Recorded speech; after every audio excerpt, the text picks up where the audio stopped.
Welcome to Future-Proof Business. Smart strategies, real insights, and tools to lead and scale in a fast-changing world. Let's future-proof your success. Welcome to the Outsmart Impact podcast show. I'm your host, Daniel Rosenstein. Today I have the honor of interviewing Tara Halliday. Tara, thank you so much for coming on the show. My pleasure. I'm delighted to be here, Daniel. Can you share a little bit about yourself with the audience? Yeah, so I am a specialist in imposter syndrome. So I work with leaders and entrepreneurs to eliminate probably the biggest block to their success, which is internal blocks, more so than skills. I've been in the business of this for 25 years now. So it's been a while. I'm a specialist in imposter syndrome only for the last 9 years now. That's interesting you focus just on imposter syndrome. First of all, maybe some people in the audience don't know what that is. Can you maybe explain, how do you define imposter syndrome? Yeah, so imposter syndrome is the secret feeling of being a fraud when you're not a fraud and feeling like you're not quite good enough, you don't quite belong. And it generates a fear of being found out. And this creates an awful lot of stress and internal tension and has a lot of knock-on effects in terms of your thinking and your behavior. What are some the biggest misconceptions people have about imposter syndrome? Yeah, so the original research on imposter syndrome was done with female graduate students. And when they did surveys of male graduate students as well, the survey showed that women had it more than men. And about 12 years of research was reproducing this. It seemed to be a women's issue. And then that was back in 1978. Then in the 90s, somebody did research where the survey was absolutely anonymous, 100% confidential. And then the numbers came out equal. So what was happening there is that the previous surveys were capturing a global cultural trend where men feel less able or less willing to reveal to somebody, another person, that they're feeling not good enough, like a weakness or something like that. So the misconception is it's a women's issue. Absolutely not. Another misconception is it's your personality, that there's a personality type linked to it. There's been decades of research of people trying to match up the imposter syndrome with the personality type, and it's across everyone. It affects over 70% of people. So it's not a personality type. It's not who you are. I had no idea it was that high. Yeah. It was that big of a deal. I thought a lot of people. Yeah, most people don't talk about it, even though it's more acknowledged. Since 2015, the last 10 years, it's been more recognized and more talked about on Google and for chat forums and things like that. But even most people, because they think it's a personal flaw or a weakness, something wrong with them, their personality, then they don't talk about it. So you'd be, in a room with 10 leaders, entrepreneurs, 7 of those are going to be having those same feelings of, I don't quite belong here, I'm out of my depth, I'm not quite good enough, and they'll be second guessing themselves, criticizing themselves. And you just won't see it. All you'll see is a room full of capable, competent, confident people. And that's why it's a surprise to see so many. Now, I was doing some research about you before this podcast, and I noticed that you acquired a PhD in engineering, which is a huge accomplishment. So congratulations on that. Thank you. And I know that getting a PhD in engineering takes some time. It's not something you do overnight. So how did you pivot from going from getting a PhD into engineering, which is, a certain track, to a totally different path of working with people with imposter syndrome? Can you share a little bit about that? Yeah, so we'll have to go back before the engineering. So when I was about 13 in school, careers counselor, they were, what do you want to do when you grow up? Who do you want to be? And I wanted to be a psychologist because that was interesting to me. I went back home to my family and said, hey, I'm going to be a psychologist. And they said, no, you need to get a proper job. So I went and studied engineering. And then when I graduated from engineering, I went to a company, actually GE, General Electric, massive global engineering company. And I applied for a graduate trainee position, so I was just following the path. And they did a personality profile test. And they said, we're not going to offer you a graduate position.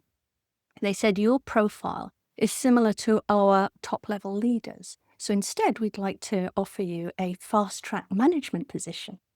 And this is where my imposter syndrome came in, because to most people, that would have been an amazing opportunity. To me, it was an invitation to fail. I thought, oh no, there's no way I can do that. It'd be too much. So I went back to university, and you're right, took a long time, took 7 years to do my PhD. So my imposter syndrome got me that PhD. But then after 10 years in engineering, I finally got back and retrained as a therapist so I could do what I really wanted to do all along. So the engineering was a little bump in the road, a diversion.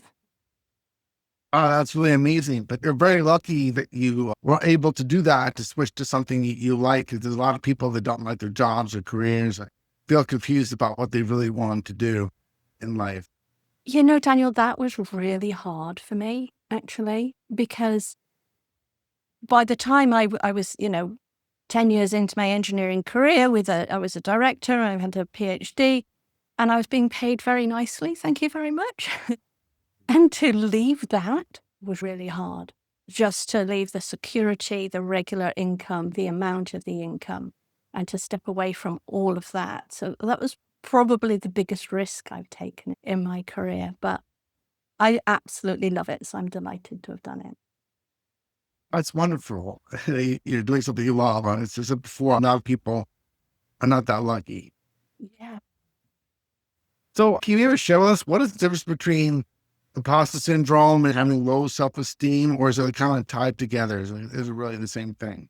It's not the same thing. If you had low self-esteem, low confidence, then that would show up in every area of your life. So you'd be unlikely to be highly successful because you wouldn't feel like you had it in you. Imposter syndrome is people who have enough internal confidence, if you like, trust in themselves. They know logically that they're capable and competent. So they take steps and they become successful, but they don't quite feel it. So it feels like they're not quite as confident as they could be or should be, but it's a big difference. And that's why I think a lot of people don't talk about imposter syndrome, because they feel like it'd be admitting they've got low self-esteem. Absolutely not. Imposter syndrome affects the people right at the very top in their fields. You can't out-succeed it. Meryl Streep, for example, she's in the acting world. Has won more acting awards than anyone else on the planet. And she's talked about her imposter syndrome before she starts filming any new movie. She says to herself, why would anyone want to come and see me? As a genuine question, a genuine self-doubt. And the implications are high. So what if imposter syndrome happen to people who are either high achievers or executives? Do you think they get that point that they overcome that imposter syndrome? Why does it still happen at these people at these high levels, high positions? Yeah, see, that's the hope, right? When we're in our 20s, and this is the trend that I've seen over the last 9 years, when we're in our 20s, because we're just learning new things and exploring new things, any feelings of self-doubt we put down to, I just don't know enough. I haven't got enough experience. So they get into their 30s and they're getting more experience and they're feeling more comfortable, but they've still got this feeling of self-doubt. So the solution to them is, if I just work harder, if I just get to the next level, either, my own business or in the company that I'm in, then I'll start to feel good about myself. Then I'll start to feel like I belong. And by the time they get to their mid-40s, and that's the average age of people who come and see me, mid-40s, they have the position. They have succeeded. Everyone around them will say, you have succeeded. And they still don't feel quite good enough. And that's when they tend to do something about it. That's when they tend to recognize this is not because I haven't achieved enough, because I have, but it still doesn't feel enough. That is imposter syndrome. So I hear a lot of people use those words, imposter syndrome, a lot these days. Is it all imposter syndrome the same, or are there different types of imposter syndrome? Can you read Imposter about that? syndrome. Yeah. So imposter syndrome shows up in people in slightly different ways. You've got your own personal imposter syndrome profile, if you like. There's three groups of symptoms. There's the imposter syndrome thinking, which is going to be self-doubt, feeling like you're lucky, you just got lucky and you don't really deserve it, feeling self-critical and on edge, like you don't belong. So that's the imposter syndrome thinking. This drives actual physiological stress. So people go into fight, flight, and freeze states, which are high activity nervous system states, which have a big impact on your ability to perform. Like you don't think so clearly, your decision making isn't so great, your IQ gets lower, your intelligence lowers by 13 points, your creativity goes down by 50%, and you might have problems sleeping, you'll be tense, anxious, overwhelmed, or reactive, and blow up at the smallest thing. So that's the physiological stress. And then there's the behaviors that then basically trying to cope with that stress. And they look like, for imposter syndrome, perfectionism, procrastination, comparing to others, over-preparing, feeling like if you just need to get one more qualification, even though you've got loads and you don't really need them, hiding your opinions, maybe not speaking up enough, turning down opportunities, just like I did with GE. It's like, no, I couldn't possibly. You make up some excuse for it, but you don't understand it. So everyone's got their own combination of those three. They go in a cycle, and there's a lot of self-judgment, self-criticism, feeling like you don't belong in there. There is a root cause to all of it that is common right the way across the board. So in this way, imposter syndrome is exactly the same for everyone. It's driven by a belief, and it's so common, this belief, that your worth as a person depends on what you do, right? You do something good, you are good. You do something bad, you are bad. Like we tell our kids and the dogs when they've done something wrong, bad boy, bad girl, or when they've done something right, good boy. Yes, we're attributing worth to their actions, and that is the root cause. So that's the same for everyone. Wow, that's really interesting. So how does the fight flight response that you were talking about, then it's like when it gets activated, why does it get activated when the imposter syndrome comes up? Yeah, so that's the imposter syndrome thinking, right? You walk into a room and you think, I don't belong here. Someone's going to criticize me. They're going to find me out that I'm not as good as they thought I was. So that's the stress that, that self-doubt creates that stress. And then the body responds with a fight, flight, and freeze as if it's, attacked from a tiger, right? That's the body's designed to respond to perceived threats. And perceiving the environment that we're in as a threat. So I was researching on the website that you interviewed over 600 executives. So what did you find by interviewing? Were there certain patterns, or certain lessons that you found when you interviewed over 600 executives? I think it cemented for me the how common imposter syndrome is, and that even though people have individual profiles, so they might do a lot of over-preparing and procrastinating, for example. They might their system might go into fight. So they're reactive and they're impatient and they burn bridges and they destroy relationships, things like that. So the profile looks slightly different, but the underlying is always the same. And it was so clear to me. That's the underlying cause. And in fact, one of the granddaddies of personal psychology, Dr. Carl Rogers, identified the root cause of imposter syndrome back in the 1950s, before we even knew what imposter syndrome was. He called it the root cause of all human suffering, actually, which is this belief that our worth depends on what we do. That sounds really common, especially among men. Like we determine our self-worth and our self-value based on our jobs and the careers. If someone says, oh, I'm a high-profile executive or, an accomplished doctor, they feel really good about themselves. But if you say, I'm working part-time at a retail store, stocking, something on the shelf, people are like, oh, who are you? Get out of here. It seems to be like a big societal issue. It really is, yeah. So there's a coach who specializes in conditional worth in America, in Georgia, called Greg Baer. And he's dealt with maybe 10,000 people, like lots and lots of people on this. He's been focused on this for 30, 40 years. And he says that 99.99% of people have this conditional worth rather than unconditional worth. It really is right throughout society. And society reinforces it. Look what it does to celebrities, like as if they're better people, right? They might be better at something, right? If I play with a, world-class tennis player, they're going to beat me. There's no doubt they're going to win. They probably won't enjoy it because it'd be really boring for them, but they're going to beat me. So they're better at tennis than me, but they're not better person than me. And that's really the distinction that we're separating. And this is how we can unravel imposter syndrome for ourselves, separating out who we are or what we do. So it means that when we can do that, then it means we can make a mistake and not feel terrible about ourselves. In fact, we can make a mistake and start to feel curious. Oh, I wonder why that didn't work. Because it's not making me doubt who I am or my identity or anything like that, then it frees you up to be more adventurous, more bold, more confident, but that's more, trusting that you'll be able to navigate whatever comes along. So what's like the hidden cost of somebody having like imposter syndrome?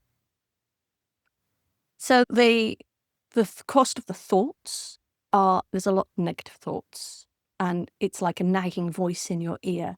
It holds you back, it drags you down. And then the physiological stress can have, long-term health impact.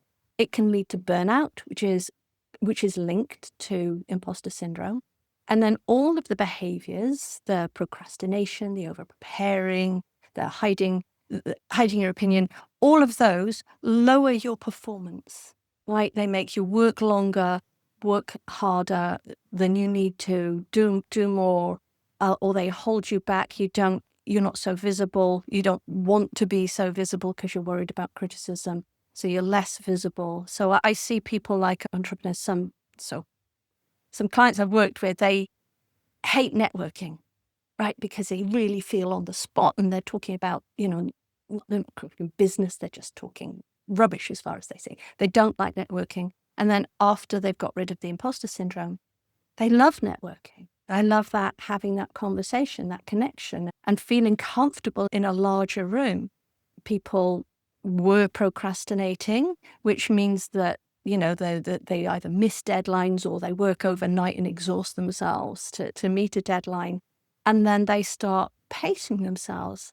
Yeah, they stop over preparing. So all of these things happen when we get rid of imposter syndrome. So the cost of it is this ongoing overstressed, overworked, and really not enjoying what's going on. So why do so many people like avoid dealing with imposter syndrome versus trying to really solve it? I think there's not a lot of awareness out there about the root cause of imposter syndrome. There's quite a lot of people talking about imposter syndrome in magazines, in online chat forums, influencers talking about it, and they get it wrong. Really major influencers like Gary Vaynerchuk, for example, is major entrepreneurial influencer. He says you just have to practice more, like it's because you're a beginner, right? It's not about being a beginner. So if people hear that and think, oh, that must be imposter syndrome, I have to work harder. You can even hear this is just going to drive you faster to burnout and it's not going to solve the problem. So I think a lot of it is people don't realize that there is a proper solution. There was a meta study done in 2020, published research, where they looked at all of the published research, all the papers on imposter syndrome to try and, glean what the solutions were and what, who got it and why, and all the conclusions. And in 2020, they published this paper that said there is no published solution to imposter syndrome. And so, well, that caused a flurry of, universities like publishing and things like coaching and training and compassion. So that started it. But up until 2020, the research showed that there was no solution to it. So it's not surprising that people don't think that they can do anything about it. And there's a number of people, influencers, who say, you've just got to put up with it. And I'm like, no. Like you've got a nail in your shoe, right? You're limping along, it's really painful. And you don't just say, oh, this makes me strong and tough because I can walk when I'm in pain, and I'll just have to suffer it. No, let's take out the nail. Let's solve the problem, and then you can walk freely. What advice can you give now to people who are suffering from imposter syndrome? You're saying there is a solution. Obviously, I understand it can be a lot, but is there anything like relatively quick advice you can give to the people in our audience about how to deal with imposter syndrome? So there's several ways you can go, right? So I'll tell you, I'll map out what solutions are, and then I'll give a quick tip that somebody can implement right now, because that's helpful right now. So the first thing is to make sure it is imposter syndrome. So there is a quiz, gold standard of quiz. Well, I've given you the link. You can put it in the show notes. Take the quiz. It's free. If you get over 50%, you have imposter syndrome in your life. If you get over 62, it's going to be really worth your while doing something about it. Okay. So first identify it. So now you've got two choices. You can either calm those symptoms. So calm the thinking, calm the physiological response, calm the behaviors. And I've got a short online course that people can take to do that. So it's do it yourself, and it just dials everything down. Or you can do the deep dive, which is getting rid of it for good. And, by eliminating the root cause, by changing that belief that your worth is conditional. And that's the one-to-one work that I do with most of my executive clients. Is that their inner success program that you are mentioning?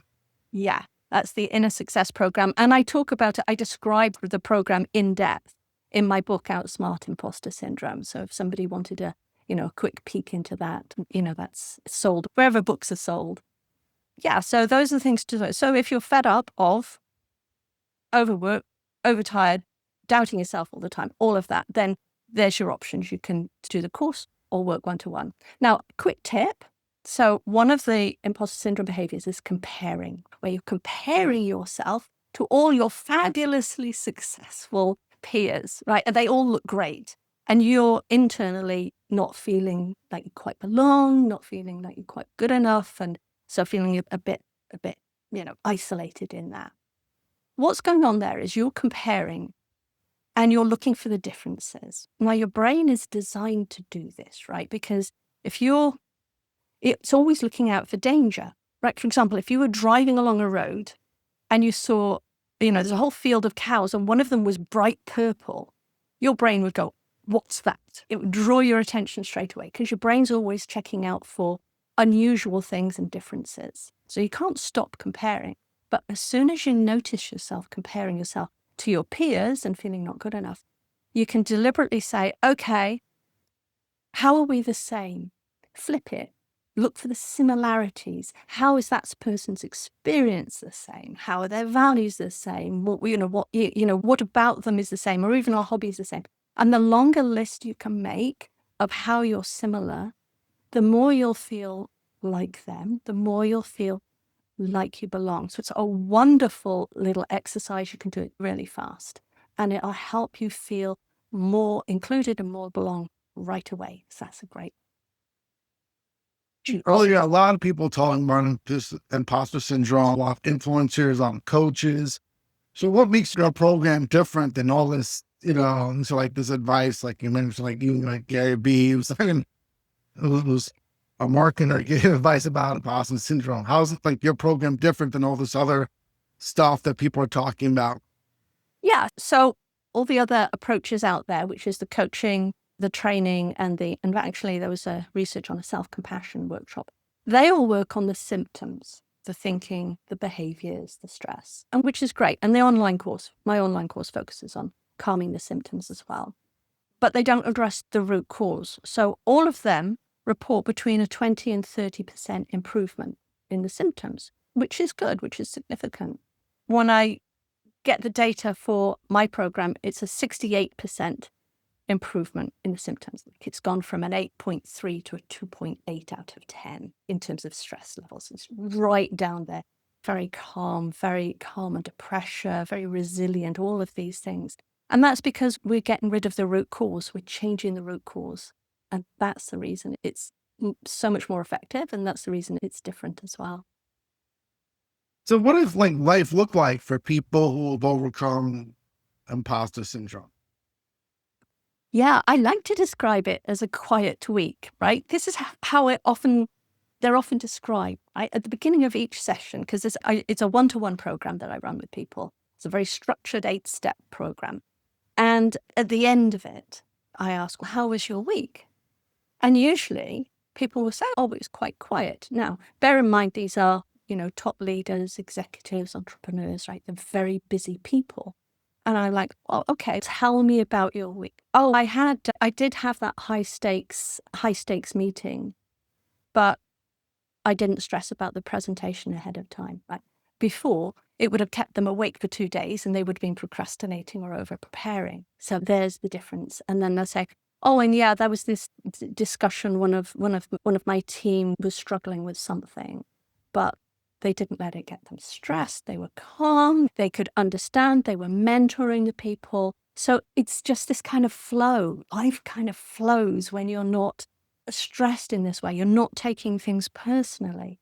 You're not reacting. You're staying calm under pressure. You really understand people's motivation and behaviors, because that's a core part of the changing the belief to unconditional worth. Yeah, people say, then they say, actually, you know what? That was actually quite a busy week, and I've done a lot, but it felt easy. It felt calm. I felt relaxed. I could switch off at night, spend time with my family. There's just so much balance in my life. Can you ever share a story of one of your clients that you work with and what it looked like working with you? Oh, so we follow a very structured program. So it's eight modules, and there's some videos that they get.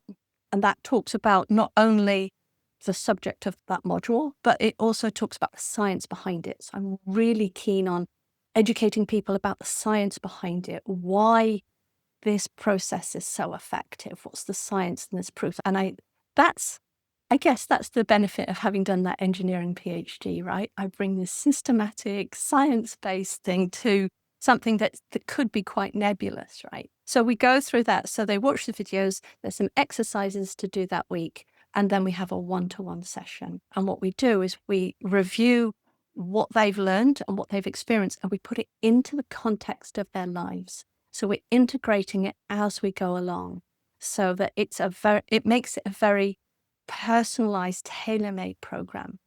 And they see it's a momentum program as well. So they see advances every single module, every single week. And it takes about 90 days in all. That sounds really amazing. Do you have any specific stories of somebody that went through that and how they transformed? Can you share any story? So I'll call him Bill. So obviously confidentiality. Bill was a chief operating officer for a global pharmaceutical company. So it's a very senior and a very, multi-billion-dollar company. And the company was bought out, and the new board came in, and they decided that their chief scientist should be the new CEO. But then the shareholders rebelled, and they said, no, we want the chief scientist carrying on doing the good science. So Bill got the role.